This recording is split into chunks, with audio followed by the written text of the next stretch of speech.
Hello, ladies and gentlemen, Eddie Marcus here, and I'm back again. Sitting around, folding up clothes, thinking and listening, and like a mighty rushing wind, that invisible spirit, that power that you can't see, that's responsible for all of our existence, comes rolling down on the boy, enters me and say, there's something to say to you, the people. And here I stand to tell you that for those of you who are looking for a life, I want you to know you got to be born again. You got to be born again. Now, there are a lot of people who will hear me say this. They go to church and they say, I told you, you got to be born again. But the Spirit was not just telling me to say to you that you got to be born again. Got to tell you what it means to be born again. Because most of you claiming to be born again have no idea what being born again means. You think if you used to have a good time partying and having fun and friendly with people, staying out late, maybe making a few passes at the opposite sex, that this was so much sin. But now you've been going to church, you heard the preacher say, so you cut back. You didn't stop it, you cut back. And depending upon how old you were, you might have cut back a little bit more or gained up a little bit more. But you started going to church. You started maybe not just sitting on the pew, but maybe becoming a deacon.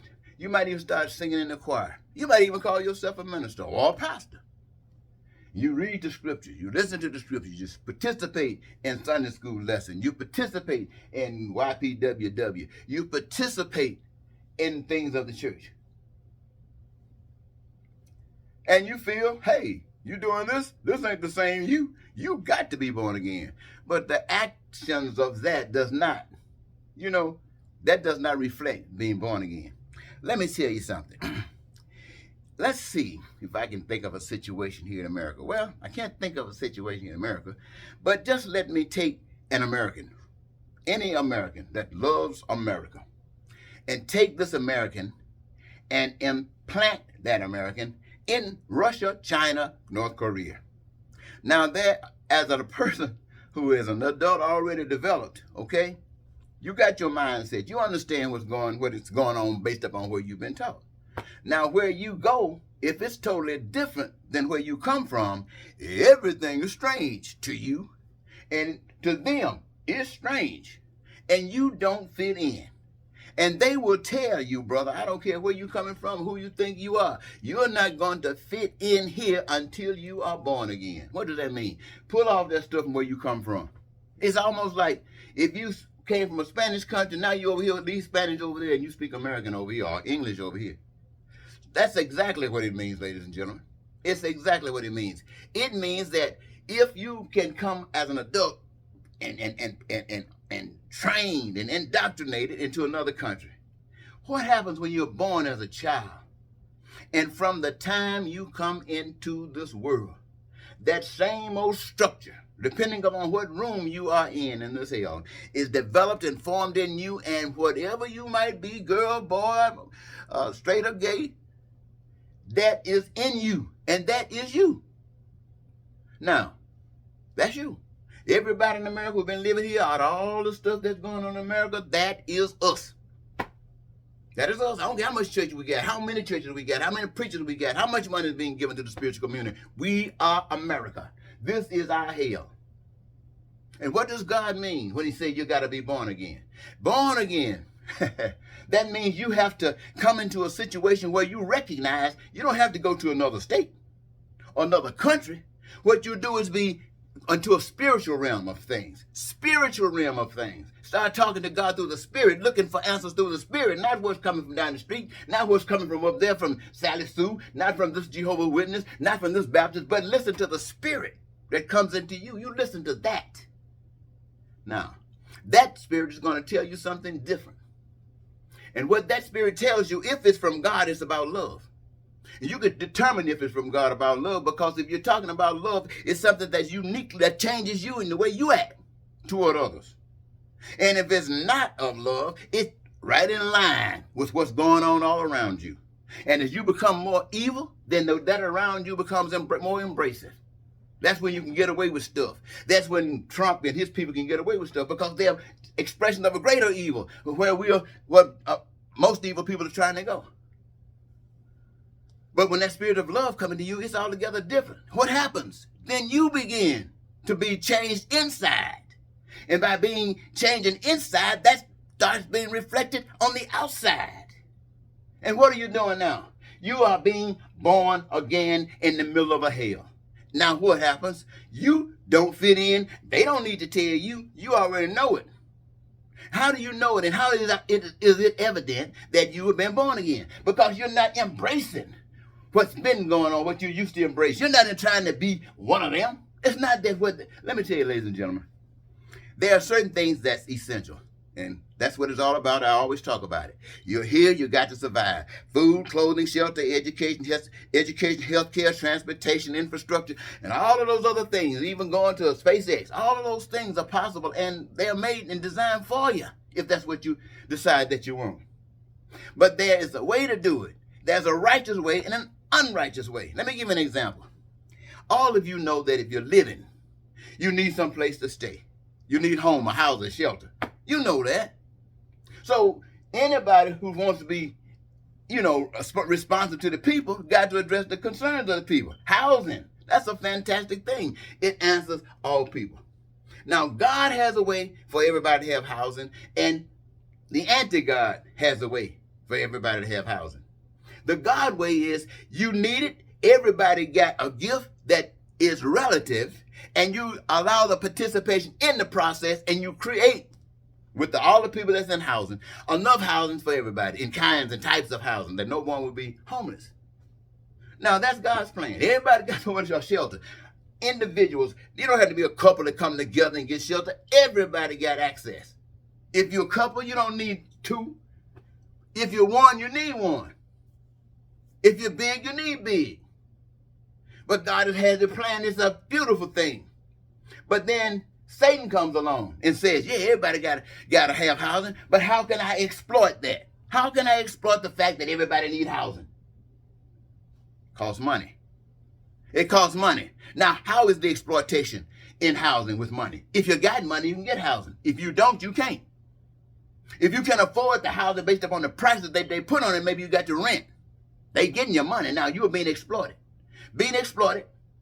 Just like when we start talking about nuclear, atom bombs and stuff. When you start talking about nuke, you're talking about energy that can be used for all kinds of positive things. So you give that to the people. Yeah, we can save stuff now because we got nuke. We can have this here. And what's the exploitation? Make some bombs. Make some missiles. That's what it's for. You see how I'm saying? So God has given you the way to the life on earth as it is in heaven. But you don't understand it because you ain't born again. All you do, who's under him being born again, is trying to outdo the one down the street that ain't thinking about being born again. If he got a nice car, you want a bigger one. If he got some nice thing going on, you want them nice too. Ain't nothing wrong with that, but look what he has to do to get them. God said you can have them too, but you can't do it that way. You got to do it the loving way. But in order the loving way, you got to be born again. You can't be a narcissist, go take a country and get some senators and judges and people that support you taking a country because you so evil, you will kill people. And born again says, hey, bro, that's your next step. I am not going your way. I am not serving Satan. I don't care what you say. I don't care if I do have to sleep on the street. I'm not serving Satan. But you got to be born again to make a change. And that's why we are here. That's why the miracles come in individuals' lives, so they can recognize the fact what they never recognized before. When you grow up in this world, you don't know nothing about God but what folks tell you. You don't know nothing about God but what you read. And when you start looking at it, you be thinking, what kind of God is this that would allow these things to happen? Because you don't know better. Where your message is coming from? It's coming from a book. It's coming from people who have said they want to take advantage of a situation that they have seen that they can exploit. That's where you're getting your messages from. Having a heart? Nobody's having a heart. I saw somebody last night on the television recently get slapped, get knocked on the face on an international media source. For what? Because you thought you were bad enough. You thought you were the answer. And yes, the brother who was hit He took it. I know a lot of people say he shouldn't have taken it, but I want to tell you something. He had the right to defend himself, but he chose not to. Why? Because he's a bigger man, or he got a bigger, better plan. Yes, and that is what happens when a man, a woman who's born again stand up.